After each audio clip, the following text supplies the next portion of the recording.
Welcome to History Uncensored. My name is Seth Michaels, and as always, I don't give a fuck what you learned in history class. Let's start out today. Today, we're going to talk about ancient Greece and slavery, kind of continuing our slavery series. Our most recent one was that of Mesopotamia and ancient Egypt. If you haven't listened to it, I recommend going back and listening to it. It's really good, really kind of gives you a base for slavery in what we can think of the classical Western world. I'm going to start out today with a poem, though. To live this life, your best life, a purpose you need, for at home stands a perfect machine. You can call it by name, you can call it family. At the end of the day, it knows the game. This machine, its burden life your desire. But what if I told you this machine has a voice? What if I told you this machine, it sleeps, it loves, it laughs, it fears. The voice, its voice, to have a voice. The history of trial trails of shaking hands grown old and frail. Yet, you can sell it. You can buy it. Hate it, feed it, make greed from it.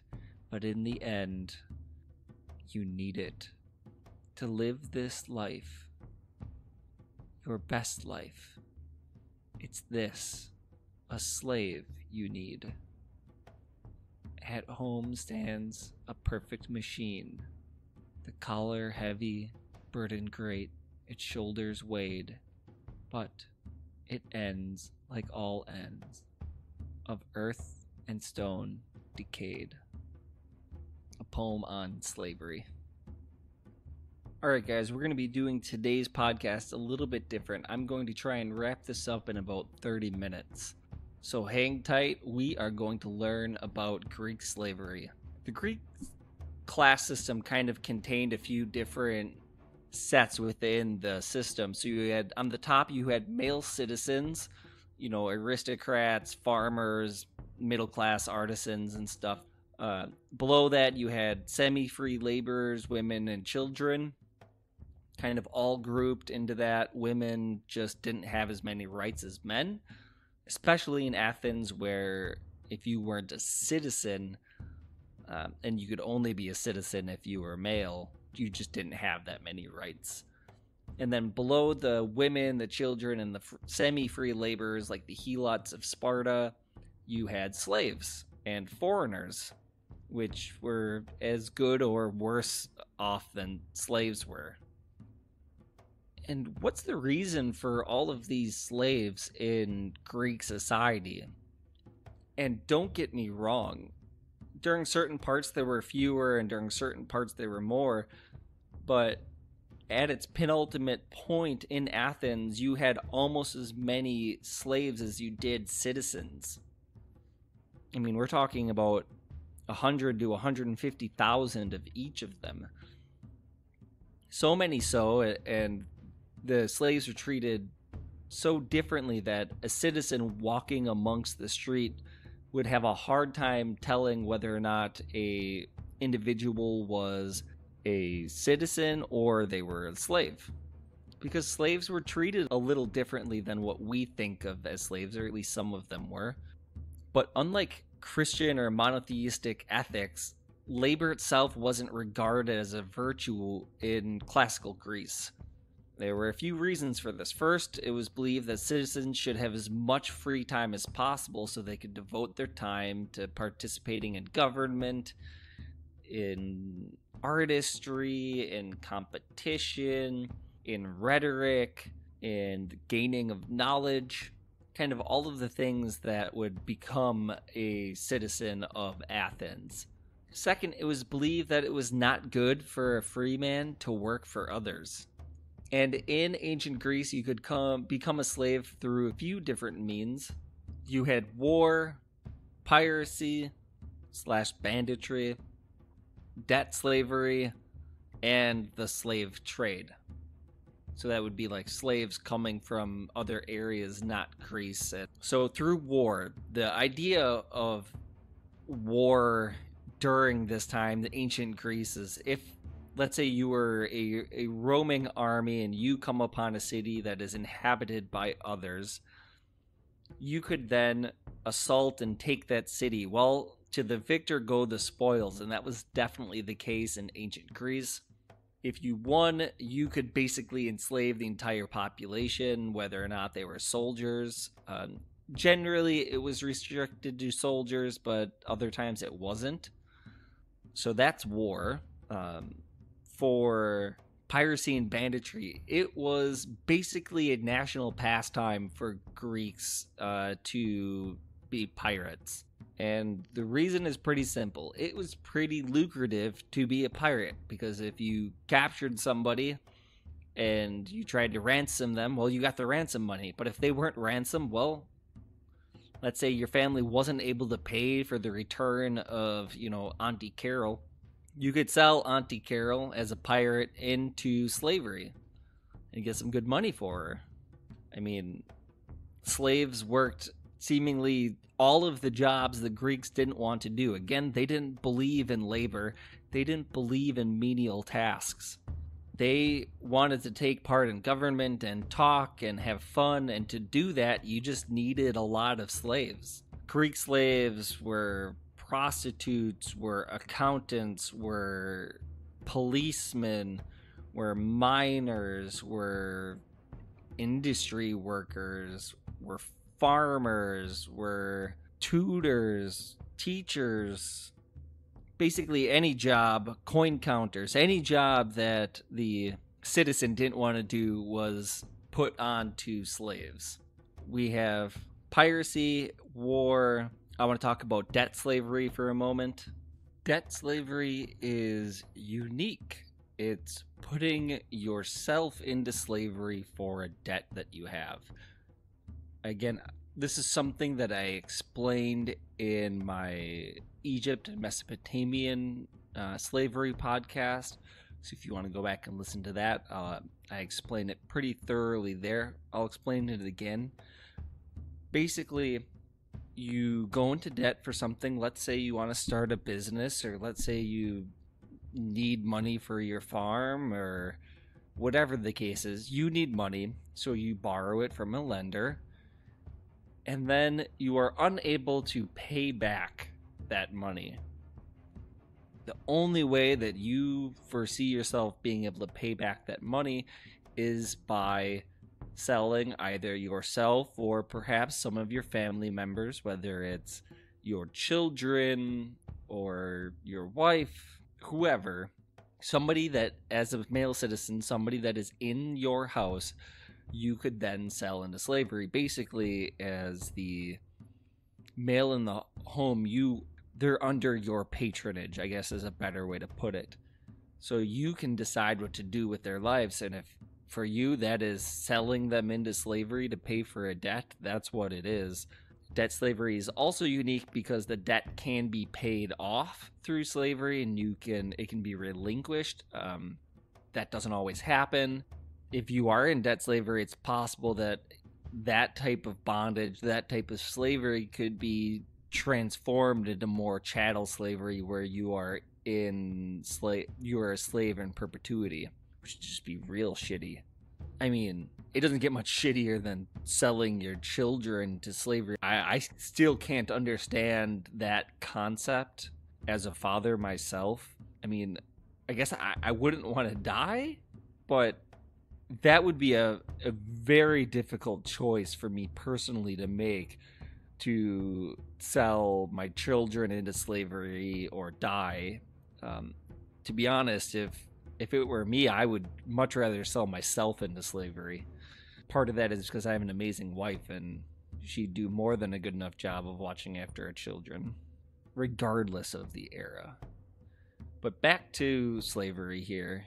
Debt slavery is pretty shitty, but it was very prevalent up until around 600, until the leader Solon set forth some laws that said, hey, you can no longer be a debt slave. You have to figure out different way to pay off that debt than slavery, which is great, or you would think.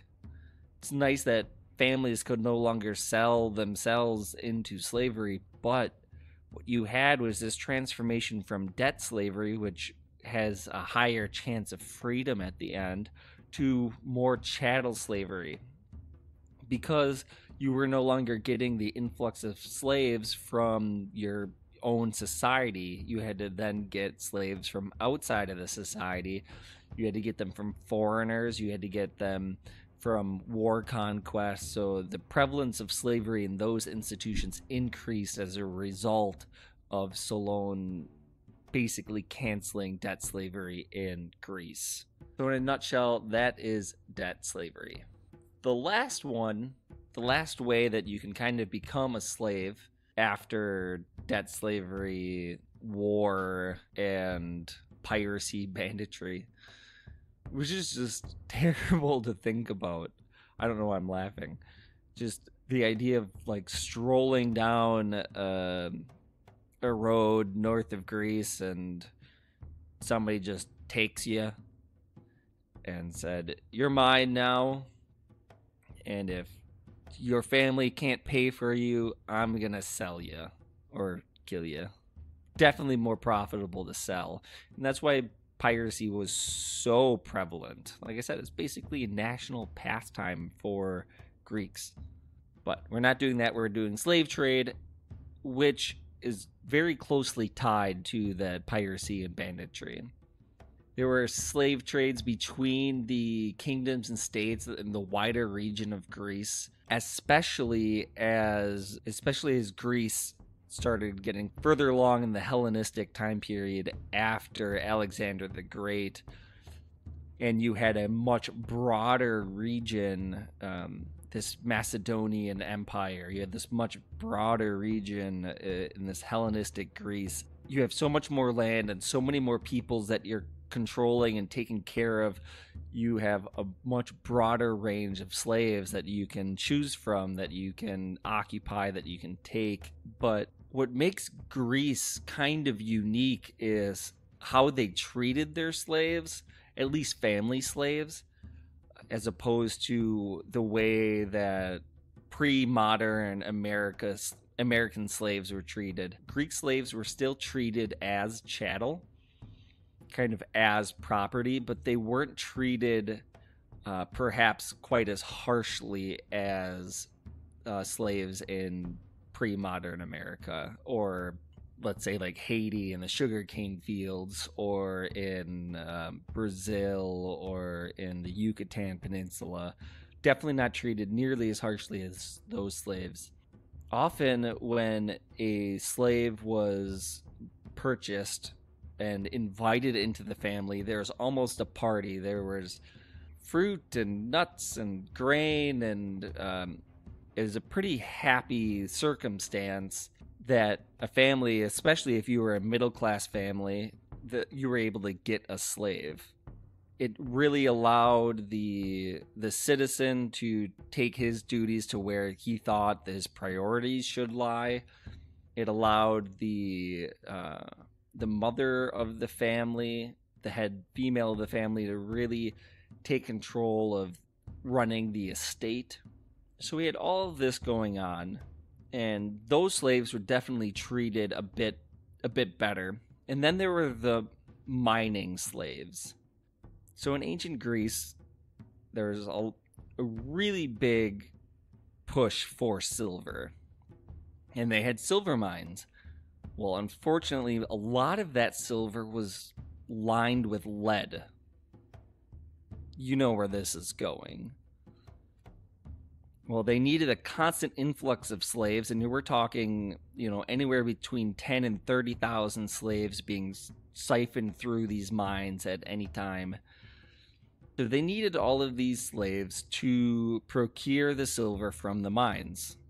Well, because it was deep and dark and suffocating, they had oil lanterns that they used in the mines. They only had about 10 hours of light with those oil lanterns. After that, the light The light ran out, and hopefully you know your way back to the surface. Many slaves died in those mines.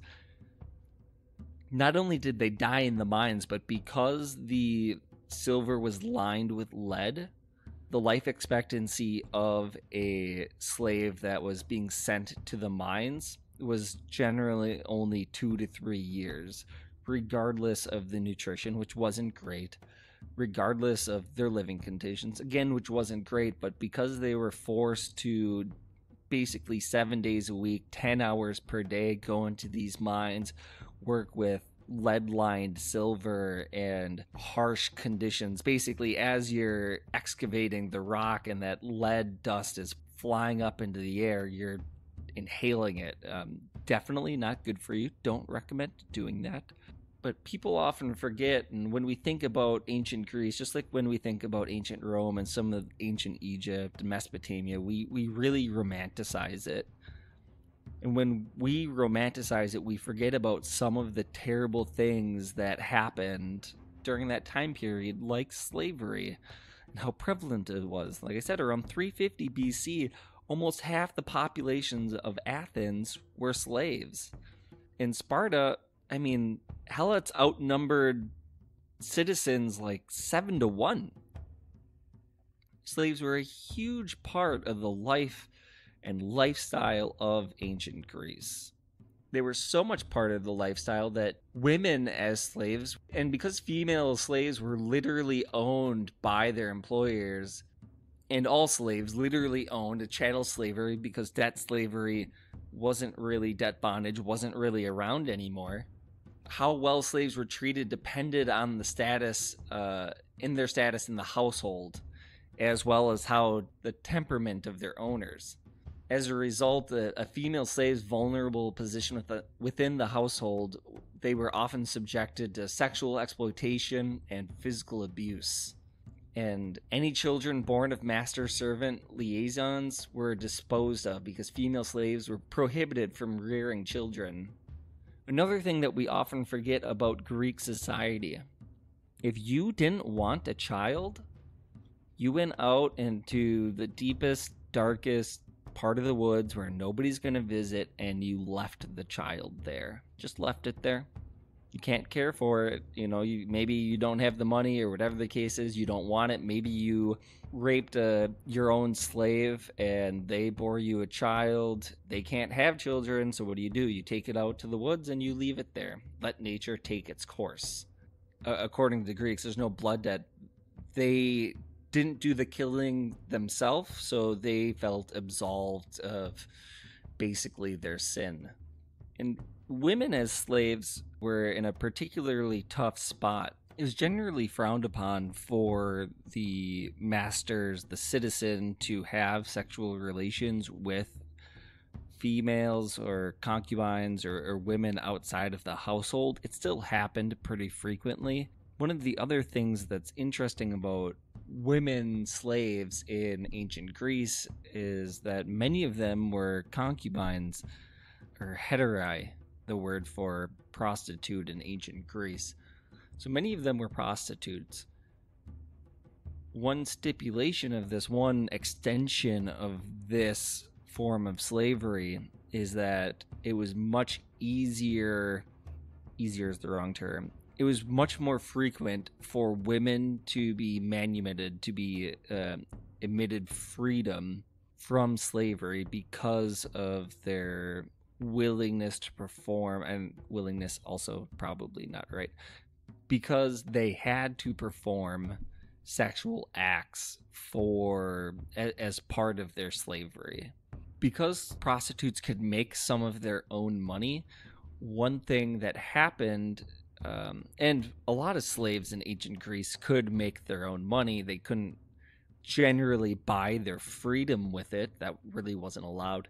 But what you could do is find a third party to give the money to. Hopefully they're reliable. You could find a third party to give the money to. Say, here, this is the money I saved up. Could you purchase my freedom? Well, for female slaves, that also generally involves some form of sexual exploitation.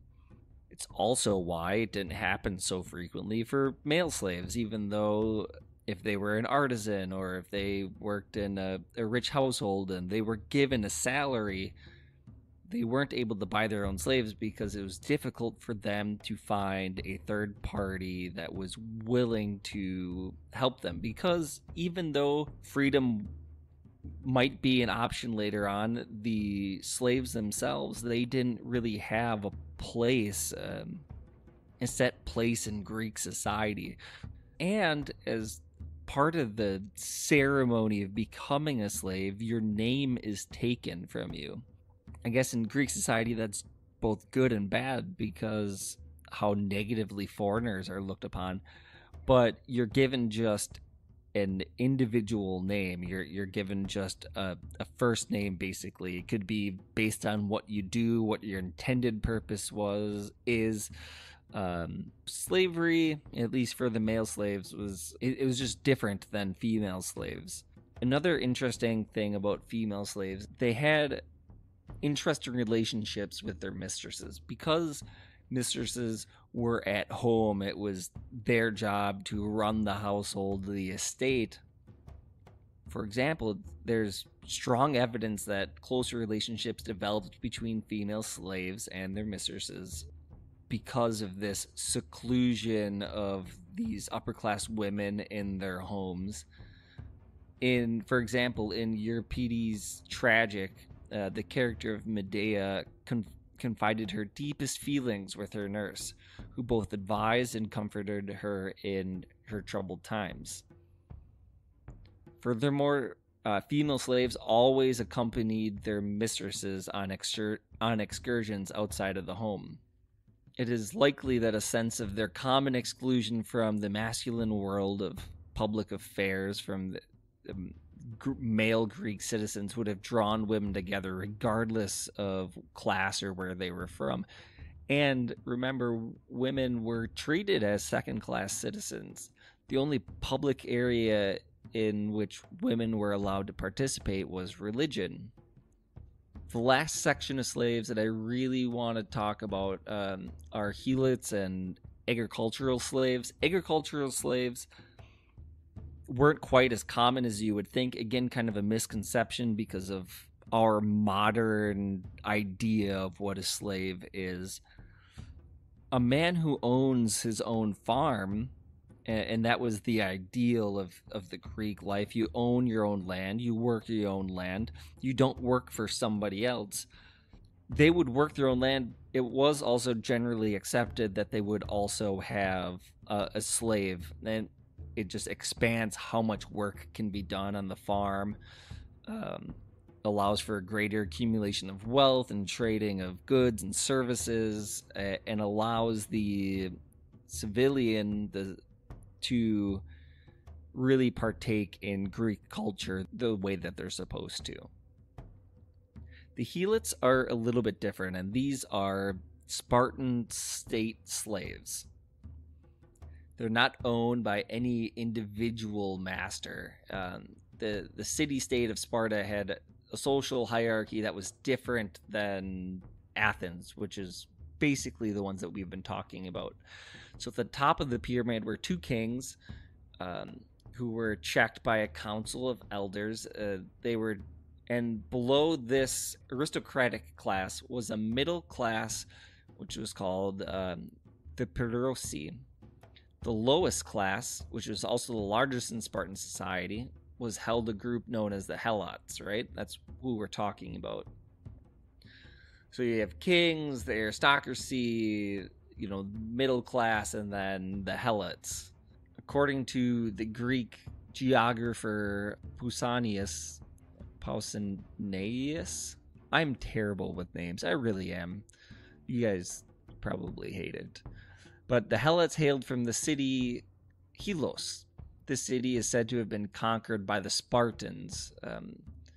Thucydides, however, gives a different origin of the Helots. According to him, the Helots were the descendants of the Messenians, who were enslaved by the Spartans during the First Messenian War in the 8th century BC. So that's the history of the Helots. While they were considered slaves, it's been pointed out that they were somewhat different from other slaves in the neighboring Greek city-states. It's claimed that in Athens, for instance, slaves did not have families and communities of their own.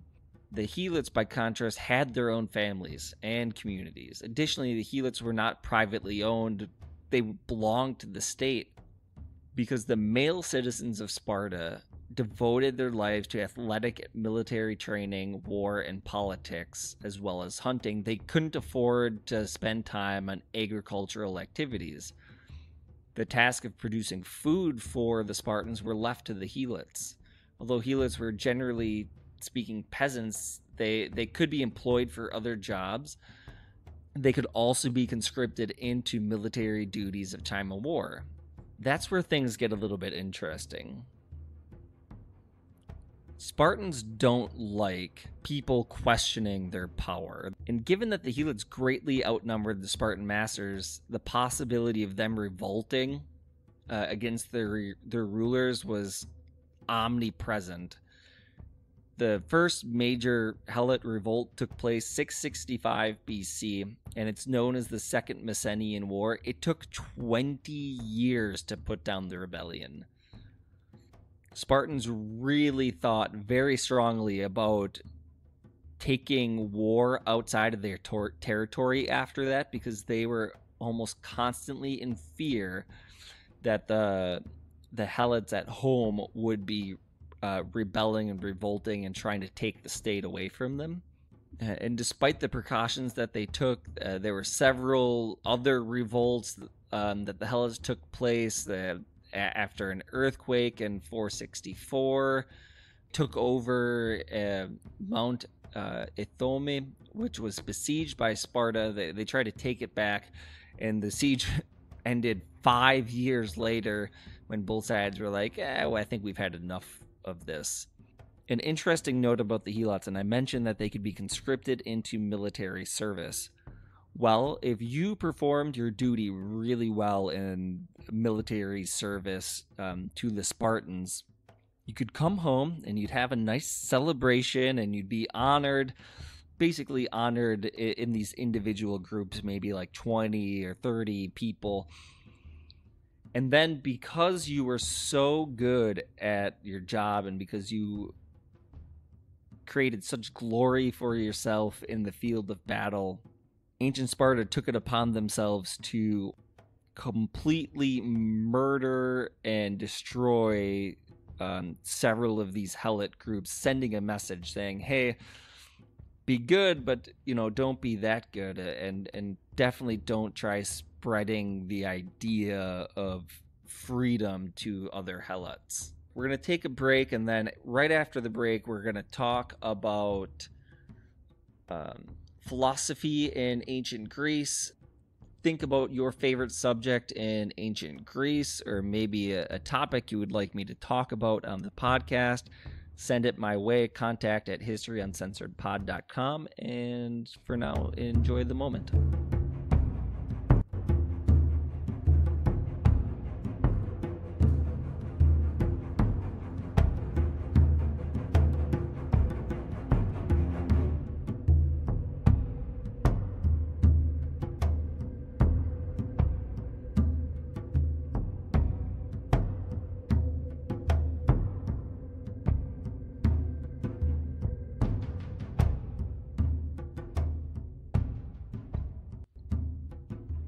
Welcome back to the podcast, and I said we're going to be going over some of the philosophers, particularly Aristotle, Plato, and Socrates.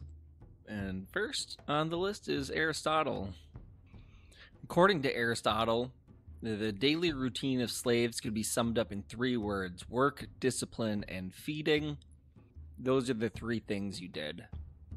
You might be cared for by your mistress. You might be sexually exploited by the male citizen of the household. But your real job was to work whatever it was that you were supposed to be doing, to be disciplined if you were not good at what you were doing, and then to eat to maintain your strength to continue the work. But Aristotle describes also something pretty significant that rears its ugly head later in history, and that's the idea of a natural slave. And the idea is anyone who, while being human, is by nature not his own, but of someone else. He's of someone else when, while being human, he is a piece of property, and a piece of property is a tool for action separate from its owner.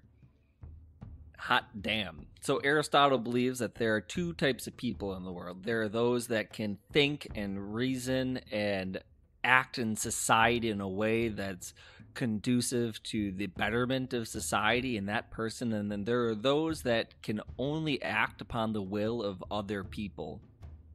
He does say that there are some times when people who aren't natural slaves are taken into slaves to be slaves, and he thinks that's really quite sad. But the people who are natural slaves, he believes that it is better for them to be ruled than to have their own inhibitions, their own wants. To him, they are incapable of it. To him, all barbarians are incapable of this. And he believes that if you are a barbarian, if you don't have, these ideas of civilization, you're a slave. Simple as that. Aristotle often refers to these types of slaves, these natural slaves, as tame animals. He says, in this way, slaves are so much more beast-like than man-like that it is nature's design that slaves would actually be distinguishable physically from masters. A design that, unfortunately, in his mind, nature fails to satisfy. I want to jump forward 16th century, 1510. There is a philosopher, Johannes Mayor, and he was the first European recorded to cite Aristotle's theory of natural slavery. And he says, as the philosopher Aristotle says in the 3rd and 4th chapters of the first book of the Politics, it is clear that some men are by nature slaves, others by nature free. This has now been demonstrated by experience. Wherefore, the first person to conquer the Indians justly rules over them because they are natural slaves. This idea of people being natural slaves came from Aristotle's writing and was used to justify the enslavement of the native population in the Americas. The other thing that's interesting about this idea of a natural slave, later on, we'll go another 450 years or so forward from Johannes Mayer to Julian Jaynes in his 1976 book, The Origin of Consciousness and the Breakdown of the Bicameral Mind. Holy sweet Jesus, what does that mean? Bicameral mentality, this idea of a split brain. Somebody who has this, they would lack metaconsciousness, autobiographical memory, and the capacity for executive ego functions such as mind-watering, conscious introspection, so on and so forth. Regardless of the situation, the person would hallucinate a voice or a god, a deitic voice in their mind that would give them advice or commands, and they would obey without question. But I really do think that the book is based directly on the idea of the natural slave. When you compare the two, they are almost identical. It's just kind of interesting. Jaynes just provides a much more modern take on it. And again, the book is The Origin of Consciousness and the Breakdown of the Bicameral Mind. Aristotle's a dick. He thinks people can be natural slaves. And he's just slightly torn up from the fact that there are some people that aren't natural slaves that are slaves, and that makes him kind of sad. Plato, on the other hand, is a real prick. And I know Plato and Aristotle and Socrates gave us a wealth of wisdom and information and really moved forward this idea of logical and reasoned thinking. Plato pretty much wished to abolish freedom. See, he doesn't say slaves because he knows that slave is a negative term. He says, nope, I want to abolish freedom. I want everybody to basically be slaves to the state, to the rulers, and the rulers, the best of the best in Plato's mind, would be slaves to the people and their wants and needs. Plato really thought of slavery as pretty positive. The people that we would call slaves today are the people he wanted in many of his ideal states. And if you haven't read Plato's Republic, it's pretty interesting. Check it out. It really harkens to, the idea of the brave new world, 1984, dystopian societies where everything is seemingly perfect. And here's a quote from Plato. Nature herself imitates that it is just for the better to have more than the worse, the more powerful than the weaker, and in many ways she knows among men as well as among animals, and indeed among whole cities and races, that justice consists in the superior ruling over and having more than the inferior. Well, that was a whole lot of kind of gobbledygook there, but what he's saying is it's imperative that the greater, the better, the people that think of themselves as superior to have more than the weaker or those that they think are inferior. If that doesn't sound like modern capitalistic society, I don't know what does. Especially the modern capitalistic society we live in today can be blamed on slavery. But we've gone over Aristotle, natural slavery. We've gone over Plato, everybody's slaves. Now let's talk about Socrates, who's a little bit different. Now, suppose a man who has been elected general enslaves an unjust and hostile city. Shall we say that he acts unjustly? Oh, no. We shall say that his actions are just, shall we not? Certainly. Although Euthydemus, he said that it was just for a general to enslave an unjust and hostile city. Socrates asked the question as if the answer were obvious. Socrates says that enslavement is considered a just or an unjust act according to the determination of the victims. Are they friends or are they enemies? Are they people from Athens? Are they people from Greece? Or are they foreigners? Socrates also argues that there's no reprobation in being a slave if said enslavement leads to wisdom. Socrates believed that slavery was sometimes just and sometimes not. He believed that there were better and worse forms of slavery. For example, in his Memorabilia, Socrates says, "For he kept in his subjection not only the pleasures of the body, but those too that money brings, in the belief that he who takes money from any casual giver puts himself under a master and endures the basest form of slavery." This passage also shows that Socrates believed that one can become a slave by borrowing money from a certain type of person. He also says that slave is the name given to those who are ignorant of what is godly, what is ungodly, what is beautiful, what is ugly, what is just, what is unjust, what is prudence, what is madness, what is courage, and what is cowardice, what is a state, what is a statesman, what is government, and what is a governor. Basically, if you don't know those things, you're definitely more on the slave side of the coin. In the end, that is kind of Greek slavery in a nutshell. So, just to recap a little bit, the TLDR of Greek slavery.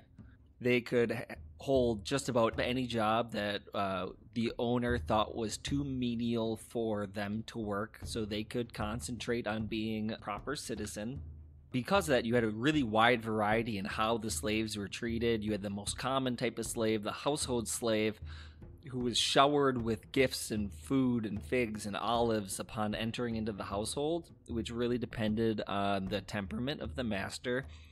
You had female prostitutes and female slaves, though not expected to do as much physical labor. I would imagine, were much more tortured emotionally than the male slaves, especially with the exploitation of them sexually. You had agricultural slaves, weren't as common, still prevalent, that helped work and then you had the miners who were basically just sent there to die. And I didn't mention this and I forgot, but they tried to keep the miners as thieves and criminals, but that didn't always happen, so you had to get the slaves from somewhere. So you had the miners, you had the factory workers, the ones in the fisheries, the one doing the accounting. You had a whole group of slaves basically as policemen in Athens. So slavery was really diverse. It was really a part of the society. And in Sparta, you had citizens that were completely outnumbered by the state slaves. So they were in constant fear of revolt. The last horrible thing I'm going to leave you guys with today is that just like women were exploited sexually in ancient Greece, so were young boys. They didn't have a voice because they weren't a citizen yet, and they were under the patronage and tutelage of whoever the master of the household was. If you were a slave young boy, it was just as bad. They were also very frequently sexually exploited by Greek male citizens, both in Sparta and in Athens. A happy note about sodomizing before I leave you guys today. I really hope you enjoyed the podcast. I hope you guys reach out to me at contact@historyuncensoredpod.com or on Twitter at Seth4Nerds, Seth the number 4 Nerds. I really appreciate anybody who does listen. If you could do me a huge favor, I always ask this, but please subscribe to the channel if you listen. Also, reach out to your friends and family and anybody that you think might be interested in the show. That helps me grow. It's really important. This is what I am hoping to do for a living. So any help you give me, I appreciate beyond measure. I wanted to say thank you. Rate and review the podcast wherever you can, and I hope you guys have a wonderful day. And remember, in history, we never forget. We knew the world would not be the same. Few people laughed. Few people cried. Most people were silent. I remembered the line from the Hindu scripture, the Bhagavad Gita. Vishnu is trying to persuade the prince that he should do his duty, and to impress him takes on his multi-armed form and says, "Now I am become death, the destroyer of worlds." I suppose we all thought that one way or another.